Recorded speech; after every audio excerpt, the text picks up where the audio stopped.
I still remember the exact moment my life split into before and after. It was a Tuesday evening in late October, the kind of night when Chicago's wind cuts through your coat like a knife.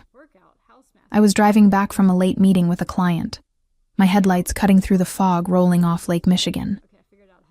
The streets were unusually empty for that hour, which should have been my first warning sign. My name is Harper Delaney, though back then I was Harper Marchetti. At 32, I'd built a career as one of the most respected corporate attorneys in the city. On paper, my life looked perfect. I had the corner office, the designer wardrobe, the lakefront penthouse, and a husband who commanded respect wherever he went. What the society pages didn't mention was that my husband, Dante Marchetti, didn't earn that respect through legitimate business dealings. For 8 years, I'd been married to one of the most powerful mafia bosses in Chicago. I knew what he was when I married him. I was 24, fresh out of law school, and foolishly believed that love could exist separately from business. Dante had swept me off my feet with his intensity, his protection, his unwavering confidence. He made me feel like the center of his universe. For a while, maybe I was. That October night, I was reviewing case notes in my mind when I noticed the black SUV in my rearview mirror. It had been following me for the last 6 blocks, maintaining the same distance, making the same turns. My hands tightened on the steering wheel. I'd been around Dante's world long enough to recognize a tail when I saw one. I reached for my phone and dialed his number. It rang once, twice, 3 times. My heart was pounding now, and I could see the SUV accelerating behind me. 4 rings, 5. The vehicle behind me was getting closer, and I could see 2 more approaching from side streets ahead. "Come on, Dante, pick up," I whispered, my voice tight with fear. This wasn't paranoia. This was real. Someone was making a move, and I was the target. Whether it was a rival family trying to get leverage over Dante or someone within his own organization, I didn't know. What I did know was that I was trapped. 6 rings. 7. My phone went to voicemail. I tried again immediately, my breath coming faster now. The SUVs were boxing me in, forcing me toward the industrial district where the streetlights were sparse and witnesses were non-existent. I called again, and again. Each time, it rang and rang before going to voicemail. Where the hell was he? Dante always answered my calls. Always. It was one of his rules. He'd told me from the beginning that if I ever called, no matter what, he would answer. It was his promise that I would always be safe, always be protected. That promise was the foundation of our entire relationship, the thing that made living in his dangerous world bearable. I was dialing for the 5th time when they made their move. The SUV behind me rammed into my rear bumper, sending my car fishtailing across the slick pavement. I dropped my phone, gripping the wheel with both hands as I fought to maintain control. My legal mind, trained to stay calm under pressure, kicked into overdrive. I needed to get to a public place, somewhere with cameras and witnesses. But they'd planned this well. They forced me down a service road that dead-ended at an abandoned warehouse. My car skidded to a stop, and within seconds, I was surrounded. 4 men emerged from the vehicles, their faces obscured by the darkness and their raised collars. I could see the outline of weapons under their coats. My phone had fallen into the footwell. I scrambled to reach it, my fingers finally closing around it as I heard footsteps approaching my car. With shaking hands, I dialed Dante one more time. The phone rang against my ear as someone tried the driver's door handle. Locked, thank God. But that wouldn't stop them for long. "Please," I breathed into the phone, not even caring that I was leaving this message on his voicemail. "Dante, I need you. I'm by the old Riverside warehouse district. There are men here, and I don't know what they want, but I'm scared. Please, if you get this, I need help now." A window shattered. Glass rained down on me, and rough hands reached in to unlock the door.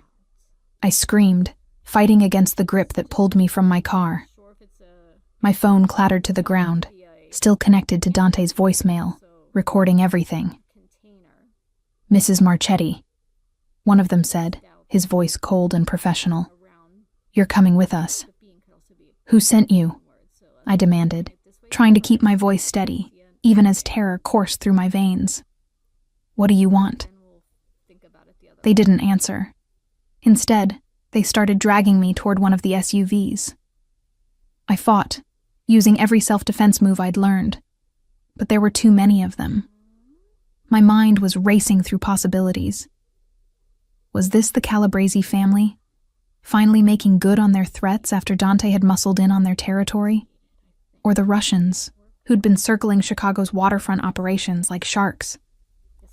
Just as they were forcing me into the vehicle, sirens pierced the night air. Someone had called the police, probably hearing my screams echo through the empty industrial area. My attackers cursed, released me roughly, and scattered to their vehicles.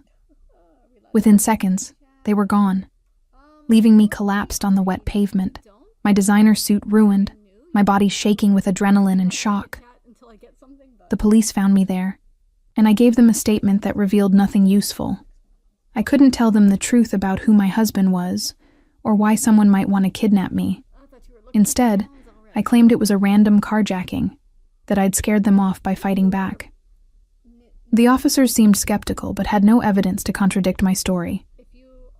They drove me home, and I sat in the back of that patrol car, staring at my cracked phone screen, seeing the call log that showed 6 attempts to reach my husband. 6 calls during the worst moment of my life, and he hadn't answered a single one. When I finally walked into our penthouse at 2 a.m, Dante was there, pacing the living room, his phone in his hand. He rushed to me the moment the door opened, his face a mask of concern that might have fooled me if I hadn't already seen the cracks in his facade. "Harper, thank God. I just got your messages. What happened? Are you hurt?" His hands were on my shoulders, his dark eyes scanning me for injuries. I looked up at him. This man I'd loved for 8 years. This man who'd promised to always protect me. And I asked the only question that mattered. "Where were you, Dante? I called you 6 times. Why didn't you answer?" Something flickered in his eyes. Guilt? Fear? Whatever it was there and gone in an instant, replaced by his usual mask of control. I was in a meeting. My phone was on silent. "I'm sorry, baby, I'm so sorry. Tell me what happened." But I barely heard his explanation. Because in that moment, as he pulled me into his arms and held me tight, I smelled it. A perfume that wasn't mine. Sweet and floral, clinging to his shirt collar. And I saw it. A smudge of lipstick on his neck, partially wiped away but still visible in the harsh light of our entryway. My husband hadn't been in a meeting. While I was fighting for my life, while I was being dragged toward an unknown fate, while I was screaming into the phone for him to save me, Dante Marchetti had been with another woman. I didn't say anything. I just stood there in his arms, letting him comfort me while my mind worked through this new reality. The attack, the betrayal, it was all too much to process. So I did what I'd learned to do over 8 years of being married to a mafia boss. I compartmentalized. I pushed the emotions down into a locked box and focused on survival. That night, as Dante slept beside me, I lay awake, staring at the ceiling. I'd survived the attack by sheer luck and the intervention of the Chicago PD, but I couldn't survive on luck forever. Eventually, my proximity to Dante would get me killed, and now I knew something else. Something that changed everything. The man sleeping beside me, the man I'd trusted with my life, would not save me when it mattered most. He'd proven that tonight. Whatever hold he'd once had on my heart, whatever loyalty I'd felt toward him and his world, it had died in that warehouse district while my phone rang unanswered in my hand. The morning after the attack, I woke to find Dante already gone. A note on his pillow said he had urgent business to handle, and that he'd assigned additional security to watch me. As if that mattered now. as if bodyguards could protect me from the real threat in my life, which was the man I'd married. I went through the motions of my morning routine mechanically. Shower, makeup, another expensive suit to replace the one ruined last night. In the mirror, I looked the same. Poised, professional, put-together Harper Marchetti. But something fundamental had shifted inside me.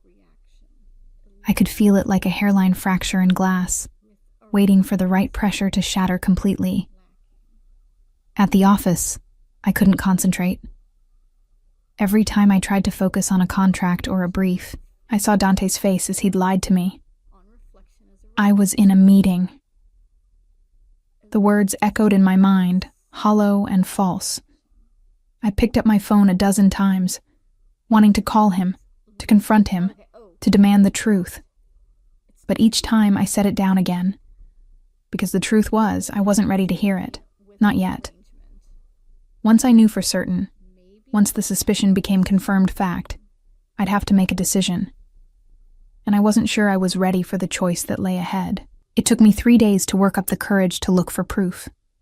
3 days of Dante being unusually attentive, bringing me flowers, taking me to dinner at our favorite restaurant, making love to me with an intensity that felt almost desperate.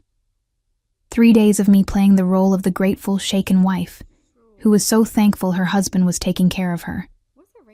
On Friday evening, Dante told me he had a business dinner that would run late. He kissed me goodbye at 6, and I watched from our penthouse window as his car pulled away.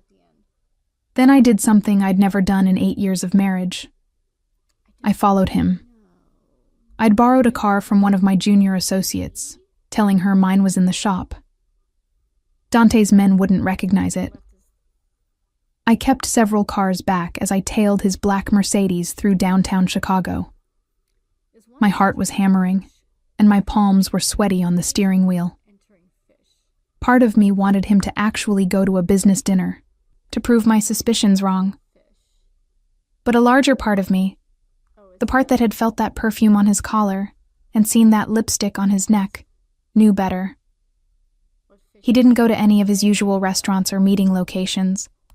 Instead, he drove to the Gold Coast, to a luxury high-rise with a doorman and a fountain in the circular drive. He parked in the underground garage, and I watched from across the street as he emerged, checked his watch, and walked into the building like he owned it. Which, knowing Dante, he probably did.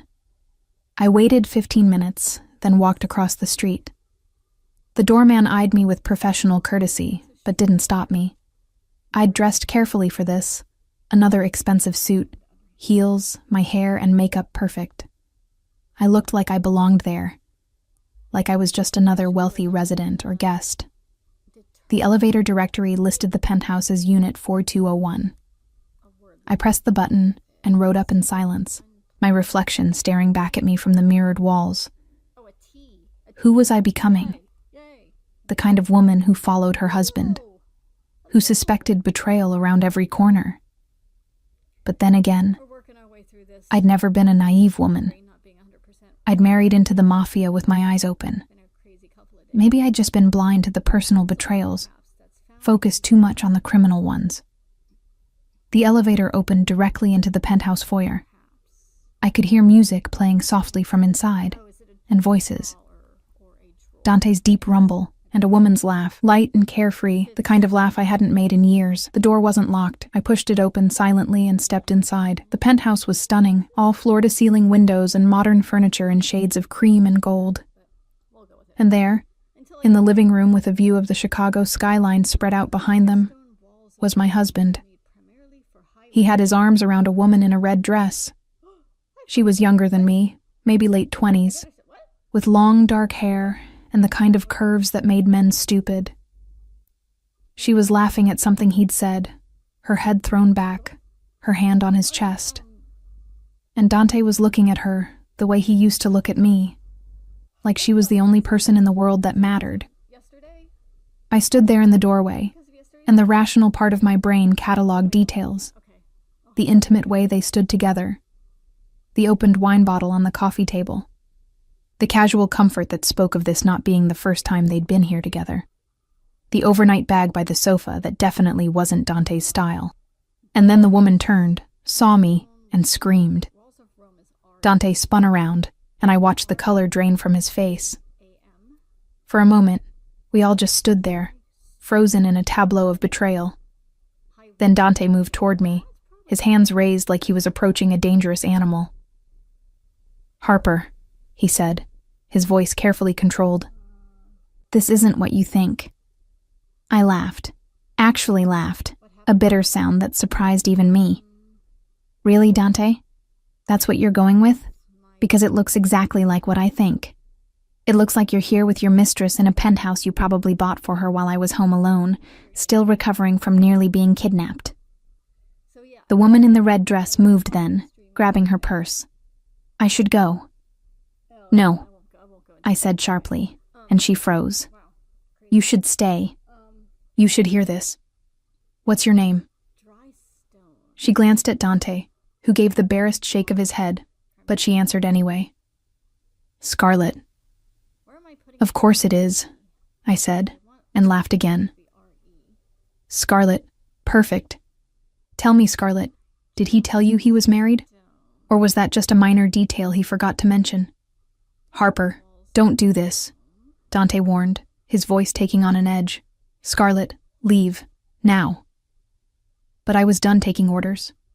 Done being the obedient mafia wife who looked the other way and asked no questions. "Did he tell you that while I was calling him 6 times, begging for help because men were attacking me, he was probably with you? Did he mention that his wife could have died that night while he was too busy with his mistress to answer his phone?" Scarlett's face paled. "What? Dante, is that true?" "It was complicated," Dante started, but I cut him off. "It was Tuesday," I said flatly. "Were you with her on Tuesday night, Dante? Around 9 p.m., when I was fighting off kidnappers in a warehouse district?" The silence that followed was answer enough. Scarlett grabbed her bag and moved toward the door, tears streaming down her face. "I didn't know," she whispered as she passed me. "He said you were separated, that you barely spoke anymore." After she left, Dante and I stood facing each other across the expensive penthouse. "How long?" I asked. 6 months, he admitted after a long pause. "Harper, it didn't mean anything." 6 months. I processed that. Half a year of lies. Half a year of him coming home to me, making love to me, telling me he loved me, all while maintaining another woman in a penthouse across town. And Tuesday, when I called, his jaw tightened. I was with her. My phone was in my jacket pocket. I didn't hear it ring. "You didn't hear it ring 6 times? The music was loud and we were." He trailed off, having the grace to at least look ashamed. "You were what, Dante? Having sex? Enjoying wine and whatever else while your wife was fighting for her life?" My voice was rising now, 8 years of being the controlled, perfect mafia wife finally cracking. "I could have died. Those men could have killed me, or worse, and you would have found out hours later when you finally bothered to check your phone." "But you didn't die," he said. And there was something in his voice now, something cold and calculating, the voice he used for business. "You're fine, Harper. You survived. And this us, we can survive this too. People have affairs. It happens. It doesn't have to mean anything." I stared at him, this stranger wearing my husband's face. "It means everything, Dante. It means that when I needed you most, you weren't there. It means you've been lying to me for 6 months. It means I can't trust you." "You can trust me," he insisted, moving closer. "With your life, Harper. I would never let anything happen to you." "But you already did," I shouted. "You already did, and you're too selfish to even see it." He grabbed my arm, his grip tight enough to hurt. "Watch yourself, Harper. You're upset, but don't forget who you're talking to." And there it was, the threat beneath the apology, the reminder that Dante Marchetti was not a man who accepted being challenged, especially not by his wife. I'd seen what happened to people who crossed him. I'd signed off on business deals that were covers for money laundering. I'd met with his associates and their wives, all of us playing our roles in the grand theater of organized crime. I pulled my arm free and walked to the window, looking out at the city lights. Chicago had been my home for over a decade, but suddenly it felt like a prison. A beautiful, luxurious prison where I'd trapped myself by falling in love with the wrong man. "I want a divorce," I said quietly. The words hung in the air between us. In 8 years of marriage, through all the difficulties and dangers, I'd never said those words. We'd had fights before, but this was different. This was an ending. "No," Dante said flatly. "We're not getting divorced. You're upset. You're emotional. Give it time, and you'll see that we can work through this." I turned to face him. "You don't get to decide that. I'm done, Dante. I'm done with the lies. Done with wondering where you are and who you're with. I'm done being your obedient little wife while you do whatever you want." His face hardened. "You think you can just leave? You think you can just walk away from this marriage, from me, from everything you know about my business?" He moved closer, and I saw something dangerous flash in his eyes. "You know too much, Harper. You've sat in on meetings, reviewed contracts, met every member of my organization. You think I'm going to let you walk away with all that knowledge?" The threat in Dante's voice was unmistakable, and for the first time in our marriage, I felt genuinely afraid of him. Not the abstract fear of his world, the violence that existed at the periphery of our life together, but concrete fear of the man standing in front of me. "Are you threatening me, Dante?" I asked, keeping my voice steady even as my heart raced. "I'm stating facts," he replied coldly. "You're not just my wife, Harper. You're a liability. You know how the money moves, where the bodies are buried, who reports to whom. You've used your legal expertise to help structure deals that would put half my organization behind bars if the details came out. Do you really think I can let you walk away with all that information?" I'd been naive, foolishly, stupidly naive. I'd thought that being his wife afforded me some protection, that the love we'd once shared meant something. But Dante was a gangster first, a husband second. I'd helped him precisely because I was his wife, using my legal training to make his criminal empire more efficient, more protected. And now that knowledge made me a target. "So what are you saying?" I asked. "That I'm your prisoner now? That I have to stay married to you or else?" "I'm saying that divorce isn't an option," he said, his tone softening slightly, as if he could coax me back into compliance. "Harper, we can fix this. I'll end things with Scarlett. I'll be more attentive. We can go away somewhere, take a vacation, reconnect. But you need to understand that leaving isn't possible. Not for you. Not with what you know." I looked at this man I'd loved for 8 years and saw him clearly for perhaps the first time. The charisma that had drawn me in was just manipulation. The protection he'd offered was really control. The life of luxury I'd enjoyed was payment for my silence and complicity. I'd been so busy convincing myself that I could separate Dante the husband from Dante the criminal that I'd failed to see they were the same person. "I need time to think," I said finally. "I can't do this right now. I can't stand here and pretend everything is fine when it's not." He studied me for a long moment, and I could see him calculating, weighing options, deciding how much leeway to give me.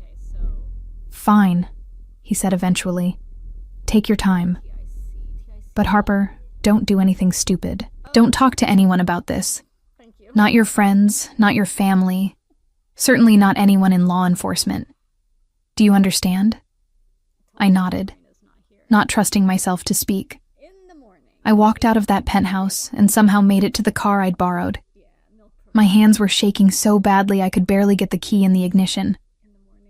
I drove aimlessly for hours, through Chicago's streets, past the lake, through neighborhoods I'd never visited. I was trying to outrun the realization that was crystallizing in my mind with terrible clarity. I couldn't divorce Dante. He'd never allow it. And if I tried to leave anyway, if I ran, he would find me. His organization stretched across multiple states. He had connections in law enforcement, in the courts, in every level of government. I'd helped him build those connections, reviewed the paperwork that made them legal and binding. There was nowhere I could go that he couldn't reach me. Unless. The thought arrived fully formed, audacious and terrifying. There was one place Dante couldn't reach me, one protection even his vast criminal empire couldn't penetrate. Witness protection. But to qualify for that, I'd have to do the unthinkable. I'd have to turn on my husband. I'd have to become what the Mafia called the lowest form of life. A rat.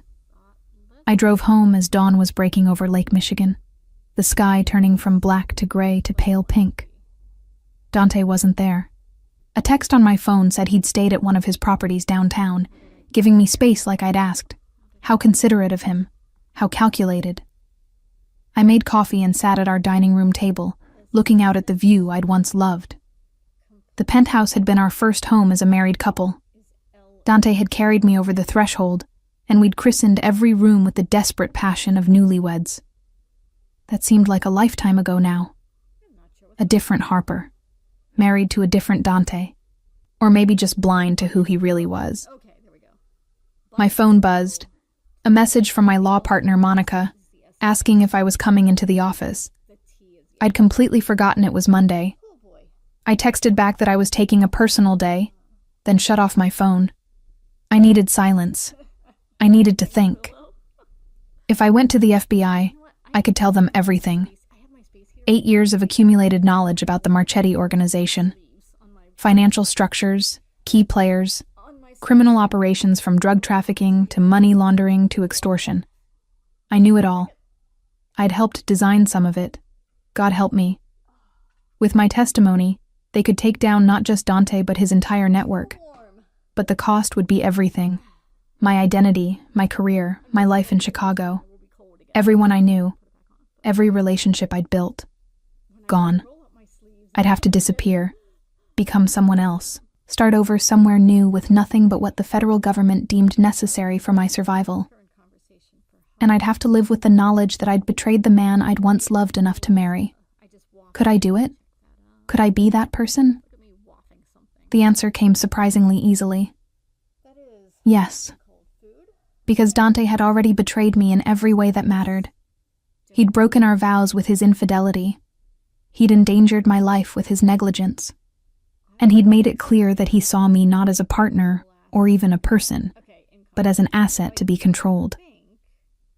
The Dante I'd fallen in love with, if he'd ever really existed, was long gone. What remained was a criminal who saw his wife as a liability to be managed. But I couldn't just walk into the FBI field office and offer my testimony. Dante had contacts there too. I'd met them at charity events, shaken hands with agents who were on his payroll. If I went through official channels, word would get back to him before I made it out of the building. I needed to be smarter than that. I spent that Monday doing research. Using my laptop's private browser, I investigated FBI procedures for high-value informants.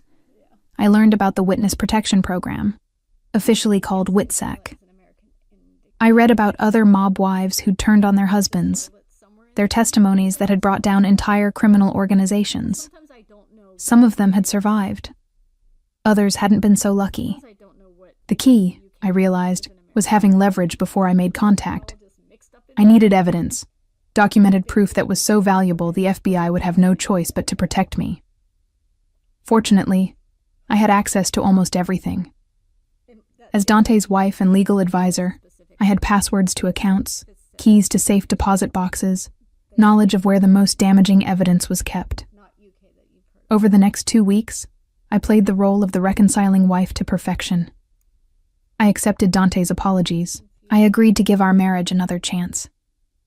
I even slept with him, closing my eyes and thinking of survival, of the future I was planning in secret. He was so relieved that I'd come to my senses, so convinced he'd successfully reminded me of my place in his world, that he never suspected what I was really doing. Every time he left for business, I went to work. I copied files from his home office computer. I photographed documents from his safe, memorizing the combination by watching him open it under the pretense of getting jewelry he'd bought me. I accessed encrypted accounts and downloaded financial records. I recorded conversations with his associates when they came to the penthouse, using a recording app on my phone hidden in my purse. I compiled names, dates, amounts. I documented murders. Though I'd never witnessed them directly, I knew who'd ordered them and why. I traced the flow of money from drug sales through legitimate businesses and offshore accounts. I built a case against my husband that would have made any prosecutor weep with joy. And I did it all while smiling at him across the dinner table, while laughing at his jokes, while playing the perfect mafia wife. It was the performance of my lifetime. Dante never suspected. He saw what he wanted to see. A wife who'd been reminded of her place, who understood that leaving wasn't an option, who'd chosen comfort and luxury over principles and freedom. But late at night, when he was asleep beside me, I lay awake cataloging evidence. I had enough now. More than enough. I had the kind of intelligence that could dismantle the entire Marchetti operation and implicate dozens of associated families and corrupt officials. I had the golden ticket to witness protection, the evidence so valuable that the federal government would move heaven and earth to keep me alive to testify. The question was, how to make contact without alerting Dante's sources within law enforcement. I spent hours researching, and finally found my answer in an old law school friend, Marcus Chen, who'd gone into the FBI after graduation. We'd been close once, before I'd married Dante and my life had taken such a different turn. He was based in Washington, D.C. now, working in the organized crime division. More importantly, he was far enough from Chicago's corruption that Dante wouldn't have him in his pocket. I sent Marcus a message through an encrypted email service, brief and to the point. I have information about the Marchetti family. Need to meet somewhere safe. Please help. I signed it with a nickname only he would know, from a case we'd worked together in law school. He responded within hours. Same place we celebrated passing the bar. Tomorrow noon. Come alone. The place was a small cafe in D.C., unremarkable and easily accessible. It would mean lying to Dante about where I was going, but I'd gotten good at lying over the past weeks. I told him I needed to visit my mother in Virginia, that she'd been asking for me since the attack. He'd insisted on sending security with me, but I'd convinced him that armed guards would alarm my mother, who knew nothing about his real business. Eventually, he'd relented, probably thinking I was too afraid to try anything stupid. I flew to D.C. the next morning with nothing but my purse and a small overnight bag. The evidence was all on an encrypted drive hidden inside a hollowed-out lipstick container in my makeup bag. If anyone searched me, they'd find nothing suspicious. Just another wealthy woman traveling to visit family. Marcus was waiting at the cafe when I arrived, looking older than I remembered but with the same sharp intelligence in his eyes. We ordered coffee and moved to a table in the back, away from windows and other customers. "Harper," he said quietly, studying my face. "You look scared." "I am," I admitted. It was a relief to finally tell someone the truth. "Marcus, I need your help. I want to testify against my husband. I want to take down the entire organization. But I need protection. And I need to know that word won't get back to him before I'm safely in custody." He leaned back in his chair, processing this. "You understand what you're asking for? Once you do this, there's no going back. Your life as Harper Marchetti ends. Everything you know, everyone you love, it all goes away." "I know," I said. "But the alternative is staying married to a man who threatened me, who made it clear I'm his prisoner. I'd rather disappear than spend the rest of my life in that cage." Marcus nodded slowly. "What kind of evidence are we talking about?" I pulled out the lipstick container and extracted the drive, passing it to him under the table. Everything. Financial records, names, dates, recordings. 8 years of accumulated knowledge about how the Marchetti organization operates. Murder, extortion, drug trafficking, money laundering, corruption of public officials. It's all there. He pocketed the drive, his expression carefully neutral. I need to verify this. Get it to the right people. If it's as good as you say, we can move fast. But Harper, once we start this process, you're going to have to trust us completely. Can you do that? I thought about it. About putting my life in the hands of strangers. About giving up everything I'd built over 32 years. Then I thought about Dante's face when he'd threatened me. About Scarlett in her red dress. About dying in a warehouse while my husband's phone rang unanswered. Yes, I said. I can do that. Marcus moved faster than I'd anticipated. Within 3 days of our meeting in D.C., I received a coded message through the encrypted email service. A single word: verified. The evidence I'd provided was solid enough that the FBI was ready to move forward. Now came the most dangerous part. They wanted me to wear a wire. The meeting was set up in a hotel room in Milwaukee, far enough from Chicago to avoid Dante's network, but close enough that I could make the trip without raising suspicion. I told him I was meeting a potential client about a corporate merger. He barely looked up from his phone when I left, distracted by whatever crisis was currently consuming his attention. His indifference made what I was about to do easier. The FBI team waiting for me consisted of Marcus and 3 others. Special Agent Sarah Brennan, who specialized in organized crime. Technical Agent David Park, who would be outfitting me with recording equipment. And Assistant U.S. Attorney James Wilson, who would be building the case against Dante and his organization. Mrs. Marchetti, Agent Brennan began, her tone professional but not unkind. Before we proceed, I need to make sure you understand the risks. What we're asking you to do is extremely dangerous. If your husband or any of his associates discover you're recording them, your life will be in immediate danger. Are you certain you want to do this? I looked at the 4 of them, these strangers who held my future in their hands. I'm certain, but I need to know that when this is over, when I've given you what you need, you'll protect me. That I'll actually make it into witness protection. Wilson stepped forward. You have my word. The evidence you've provided is extraordinary.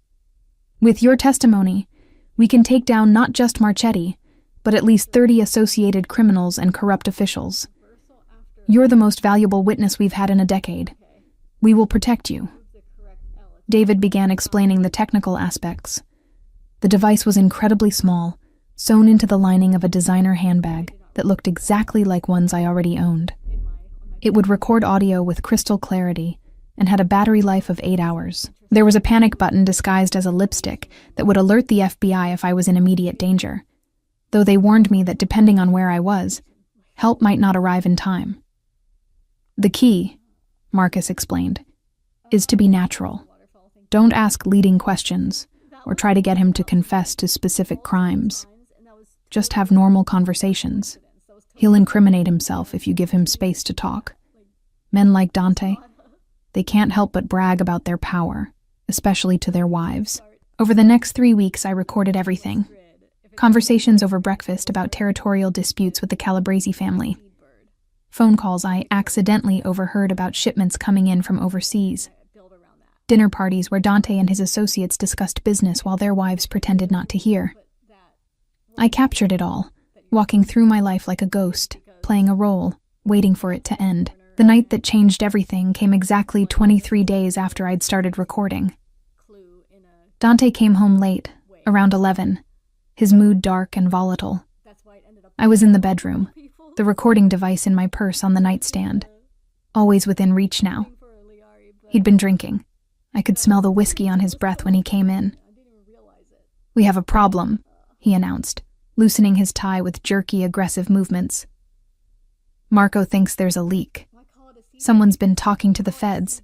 They knew about the shipment last week, nearly intercepted it at the port. My heart stopped, but I kept my face carefully neutral. That's terrible. Do you know who it is? Not yet, he said, pouring himself another drink from the bar in our bedroom. But we'll find them, and when we do... He left the threat unfinished, but I understood. I'd seen what happened to informants in Dante's world. They didn't just disappear. They were made examples of, their deaths slow and painful warnings to anyone else who might consider betrayal. "I'm sure you'll handle it," I said, trying to keep my voice steady. "You always do." He looked at me then, really looked at me, and for a moment I thought he knew. I thought somehow he'd seen through the performance, recognized the stranger his wife had become. But then he crossed the room and pulled me into his arms. "I'm sorry I've been distant," he said, his voice muffled against my hair. "With all this business, with the threats from the Calabrese family, I haven't been the husband you deserve. But I want you to know, Harper, you're the only one I trust. You're the only person in this whole goddamn world who's always on my side." The irony was so bitter I almost laughed. Instead, I held him and murmured reassurances while the device in my purse recorded every word. He trusted me. The man who'd betrayed me, threatened me, imprisoned me in this marriage, trusted me. And I was using that trust to destroy him. That night, after he'd fallen asleep, I lay awake thinking about who I'd become. I'd been raised by parents who valued honesty and integrity. I'd gone to law school believing in justice and the rule of law. Somewhere along the way, I'd compromised those values, convinced myself that loving Dante was enough justification for ignoring his crimes. But you couldn't compartmentalize morality. You couldn't be a good person married to a monster and claim your hands were clean. The recordings continued. I captured Dante discussing the murder of a rival who'd tried to move in on his territory. I recorded him bribing a police captain to look the other way during a shipment. I documented extortion, loan sharking, money laundering, conspiracy to commit murder. Every conversation added to the case against him, and I felt the weight of it pressing down on me like a physical burden. Marcus had warned me that they'd need at least 6 weeks of recordings to build an airtight case. We were approaching that deadline when Dante announced he was throwing a party at our penthouse. A big one, celebrating some business deal he'd closed. All the major players in his organization would be there, along with several politicians and business leaders who were on his payroll. "It's the perfect opportunity," Marcus told me during a brief meeting in a parking garage. "Everyone in one place, all talking freely because they think they're among friends. If you can record that party, it could give us everything we need to move forward." "And after?" I asked. "After the party, what happens?" "We pull you out," he said. "Within 48 hours of the party, we'll execute arrest warrants for Marchetti and at least 20 others. You'll be taken into protective custody first, relocated before any of them realize what's happening. By the time your husband figures out you betrayed him, you'll already be gone." Gone. The word echoed in my mind as I prepared for the party. I picked out a dress, had my hair done, played the role of the elegant mafia wife one last time. But I was already disappearing, already becoming someone else. Harper Marchetti was dying, and whoever I'd be after this, with a new name and a new city, she'd be born from these ashes. The party was everything Dante wanted it to be. Expensive champagne flowed freely. A string quartet played in one corner while guests mingled and laughed, discussing business deals that were really criminal conspiracies. I moved through the crowd with my purse always nearby, capturing conversations, gathering evidence.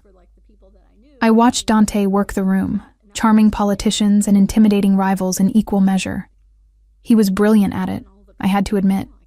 Charismatic and dangerous, everyone's best friend and worst enemy simultaneously. I'd fallen in love with that confidence once. Now, it just made me sad. What a waste of intelligence and charisma, all devoted to destruction. Late in the evening, I was near the balcony when I overheard a conversation between Dante and Vincent Calabrese, head of the rival family.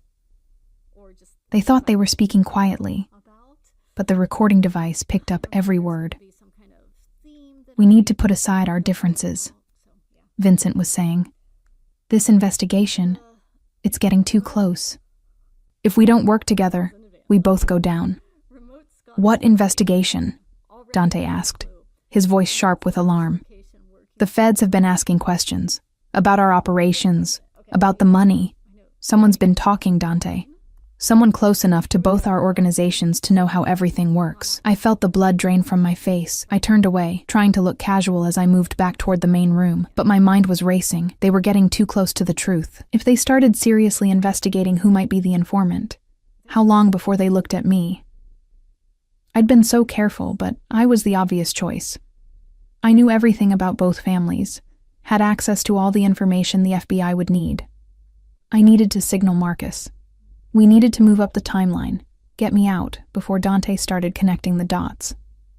But the panic button was only for immediate physical danger, and I couldn't just leave my own party without raising suspicion. I was trapped, surrounded by criminals and corrupt officials, with evidence of their crimes in my purse, and no way to safely communicate with the people who were supposed to protect me.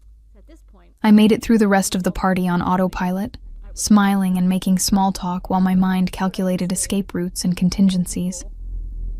When the last guest finally left around 2 a.m, I was exhausted from the performance. Dante was drunk and in a good mood, pleased with how the evening had gone.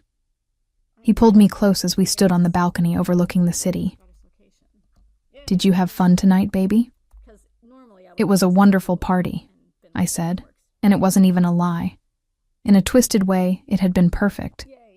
I'd gotten everything the FBI needed. Now I just needed to survive long enough to give it to them. "I love you," he said, his words slightly slurred. "I know I don't say it enough, but I do. You're my queen, Harper. My partner in all this. I couldn't do any of it without you."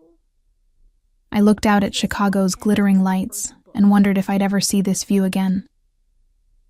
"I love you too," I said. And in that moment, I wasn't even sure if it was a lie. I loved the man he could have been, the life we might have had if he'd been someone different. But that man and that life had never really existed. They'd been a beautiful illusion. And now it was time to wake up. The morning after the party, I woke to the sound of shouting. Dante was in his office down the hall, his voice raised in anger that penetrated even through the closed doors. I lay in bed, my heart pounding, trying to make out the words. Something had happened. Something bad. I got up and dressed quickly, then made my way to the office. Dante was on the phone, his face red with fury. When he saw me in the doorway, he motioned for me to come in and close the door. I did, noting the way his hand trembled slightly as he gripped the phone. I'd never seen him this shaken. "I understand," he was saying, his voice tight and controlled now. "Find out who. I don't care what it takes. Find out who's talking and handle it." He hung up and turned to me. "What's wrong?" I asked, though I already suspected.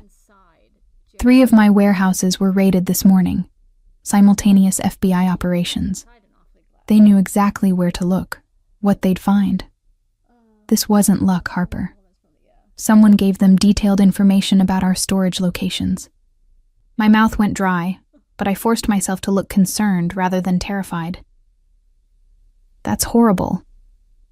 Do you think it's the same leak from before?" "It has to be," he said, running his hand through his hair. "But who? Who knows enough about our operations to give the feds that kind of specific intelligence?" He looked at me then, and I saw something in his eyes that made my blood run cold. Suspicion. Not directed at me, not yet, but present. He was starting to question everyone. Could it be someone in Vincent's organization? I suggested, trying to redirect his attention.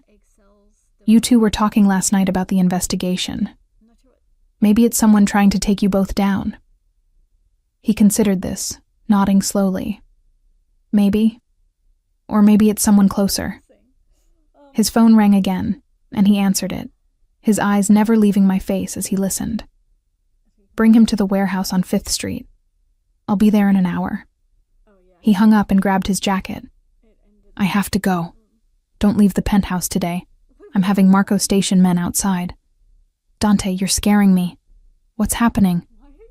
He stopped at the door, his expression softening slightly. "Nothing for you to worry about, baby. Just stay home today, okay? I need to know you're safe while I deal with this." After he left, I stood in his office, my mind racing. The FBI had moved too soon. They were supposed to wait until they had me safely in custody before making any arrests or raids. Something had gone wrong with the plan, and now Dante was on high alert, looking for the informant. The walls were closing in from both sides. I needed to contact Marcus, but I couldn't use my phone. Dante might have it monitored now. I couldn't use the email service either, not from the penthouse. I was effectively under house arrest, with Dante's men watching the exits. The trap I'd helped design for my husband was beginning to close around me too. Hours passed. I tried to act normal, reviewing case files from my law practice, making lunch. Anything to keep my hands busy and my mind from spiraling into panic. Around 3 p.m, the doorbell rang. I answered it to find Marco, Dante's right-hand man, standing there with 2 other guards. "Mrs. Marchetti," Marco said, his tone polite but firm. "Mr. Marchetti asked me to escort you to his location. He wants to see you." "I thought he said to stay here," I said, my heart beginning to race. "Plans changed. Please, get your coat. We need to leave now." I had no choice. I grabbed my coat and the purse with the recording device, though I made sure it was switched off. If Dante had somehow discovered what I'd done, that device would be my death warrant. The guards flanked me as we took the elevator down and got into a black SUV. We drove to the warehouse district, the same area where I'd been attacked weeks ago. My hands were shaking, and I clasped them in my lap to hide it. Marco glanced at me in the rearview mirror but said nothing. The silence in the car was oppressive. The warehouse was one of Dante's legitimate properties, at least on paper. It was supposed to store imported goods, but I knew it also served as a place for less legal activities. We pulled up to a side entrance, and Marco opened my door, gesturing for me to follow him inside. The interior was dimly lit, cavernous and cold. I could hear voices echoing from somewhere deeper in the building. Marco led me through a maze of storage units until we reached an open area where Dante stood with several of his men. And in the center of the space, tied to a chair with his face bloodied and swollen, was someone I recognized from the party last night. Anthony Russo, one of Dante's captains. "Harper," Dante said, turning as I approached. "Thank you for coming. I'm sorry to bring you here, but I thought you should see this. Anthony has been talking to the FBI. He's the leak we've been looking for." I looked at Anthony, at his terrified eyes meeting mine, and I felt sick. He wasn't the informant. I was. But he was going to die for my crimes. "Are you sure?" I managed to ask. "We found the proof," Dante said, gesturing to a table where a phone and some papers were laid out. Encrypted messages to a federal agent, bank statements showing unexplained deposits. He sold us out for money and a reduced sentence on some old charges they were threatening to bring against him.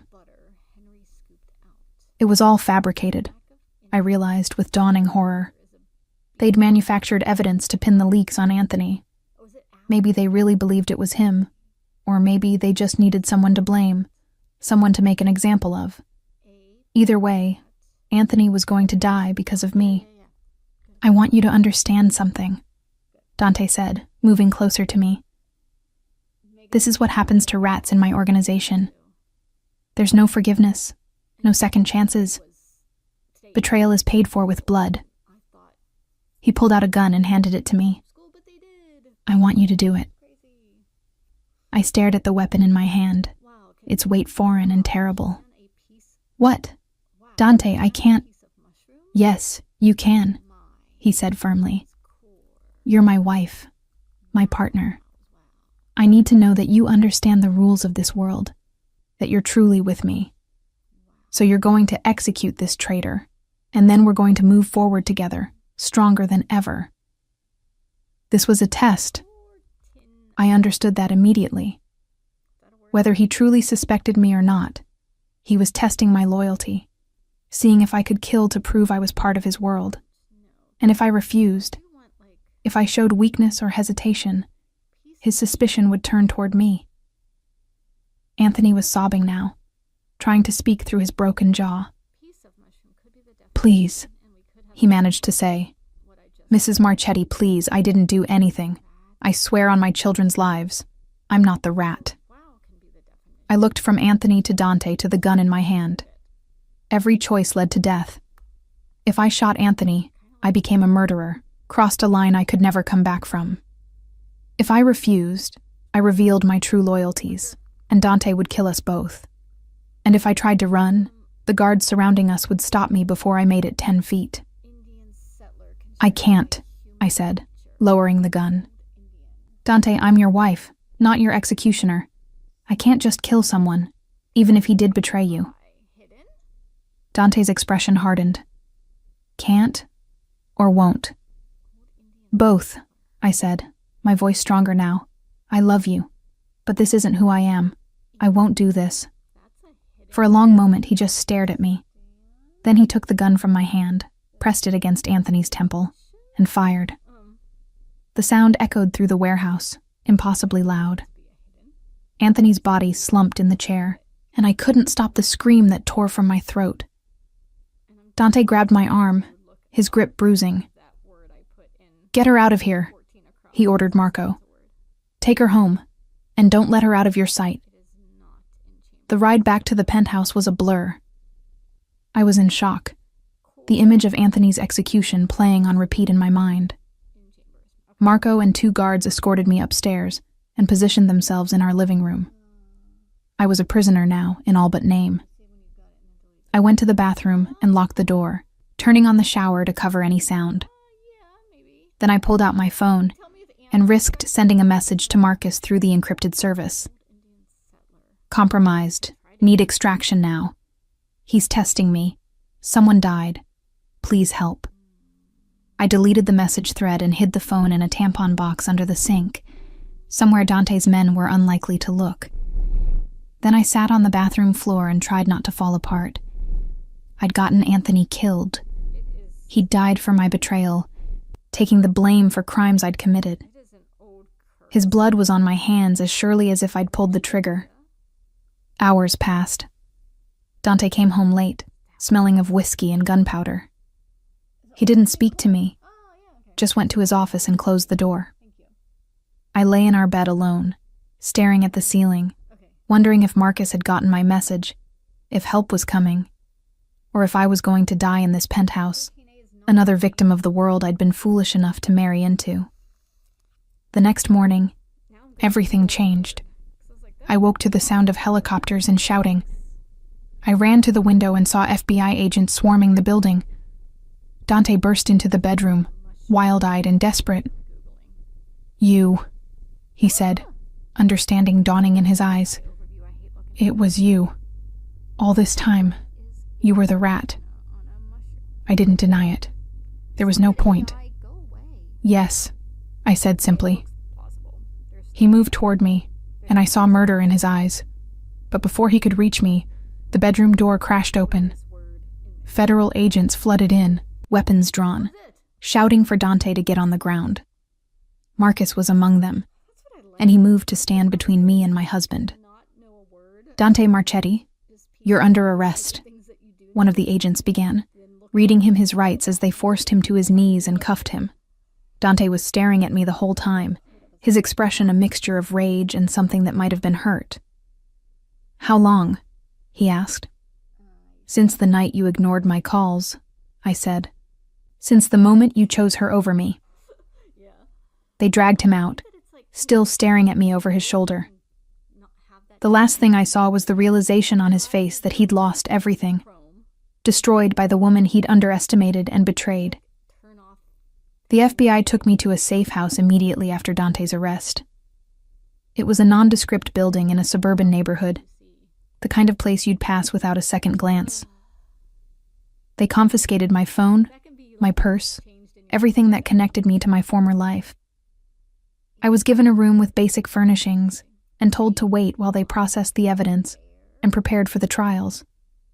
Marcus visited me that evening, looking exhausted but satisfied. "We got all of them," he told me. Marchetti, his top lieutenants, the Calabrese family, 3 judges, 2 police captains, and a state senator. "Your recordings and testimony have given us the biggest organized crime takedown in Chicago's history. Anthony Russo is dead because of me," I said flatly. "Dante executed him yesterday because he thought Anthony was the informant." Marcus's expression sobered. "I know. I'm sorry, Harper. We moved as quickly as we could, but sometimes in these operations there's collateral damage. Russo wasn't innocent. He was involved in at least 3 murders we know of. But you're right. He didn't deserve to die for something he didn't do.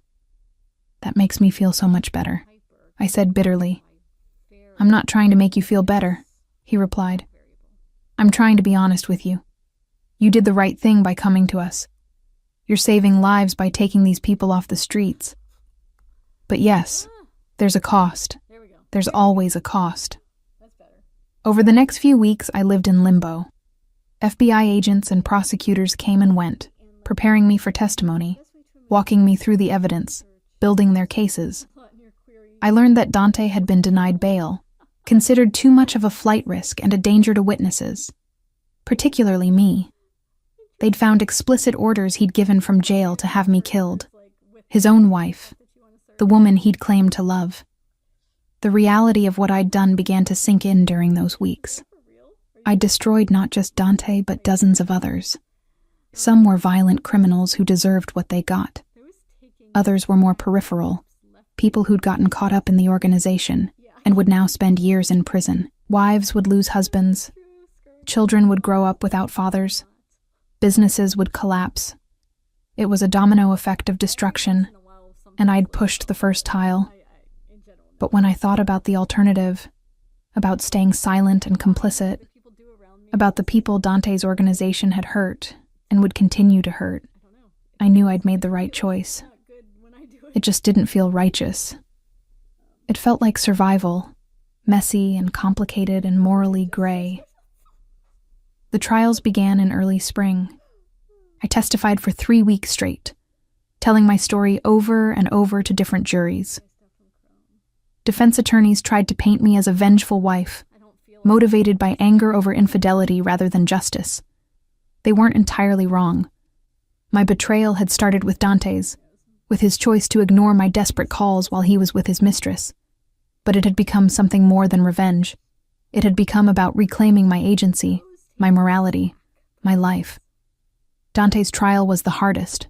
I had to sit on the witness stand and look at him as I detailed his crimes. He stared at me the entire time, with an expression I couldn't read. Hatred, certainly, but also something like bewilderment, as if he still couldn't quite believe I'd done this to him. When the prosecution played the recording of him executing Anthony Russo, I watched the jury's faces shift from skeptical to horrified. That single recording, more than anything else, sealed his fate. The defense tried to argue it was self-defense, that Russo had been dangerous, but you couldn't watch that video and see anything but cold-blooded murder. The guilty verdict came back on a Friday afternoon. Guilty on all counts: racketeering, murder, conspiracy to commit murder, money laundering, drug trafficking, witness intimidation. The judge sentenced him to life in prison without the possibility of parole.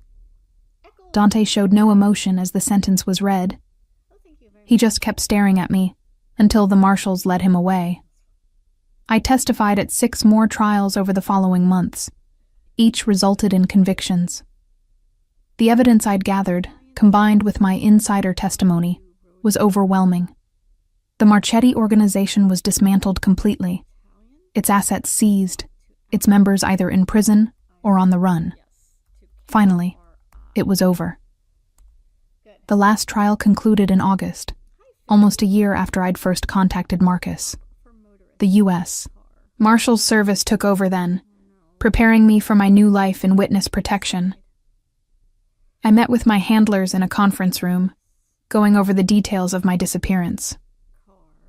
"You'll be relocated to a small city in the Pacific Northwest," the lead marshal, a woman named Jennifer Torres, explained.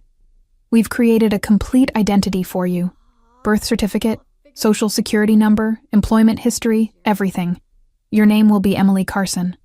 You'll have a modest apartment and a job lined up at a local law firm, though you'll be working as a paralegal, not an attorney.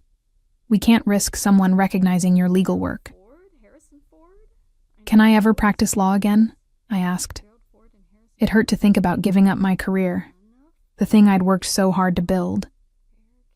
Maybe eventually, under your new identity, you could take the bar exam again. But not for several years, and not in any major market where someone might recognize your style or expertise. For now, you need to be Emily Carson, an ordinary person living an ordinary life. I was given a small amount of money to start over, enough for a few months of expenses while I got settled. Everything else I'd owned was gone, liquidated or seized as proceeds of crime. The penthouse, the cars, the designer clothes, all of it had been purchased with blood money. I was glad to be rid of it.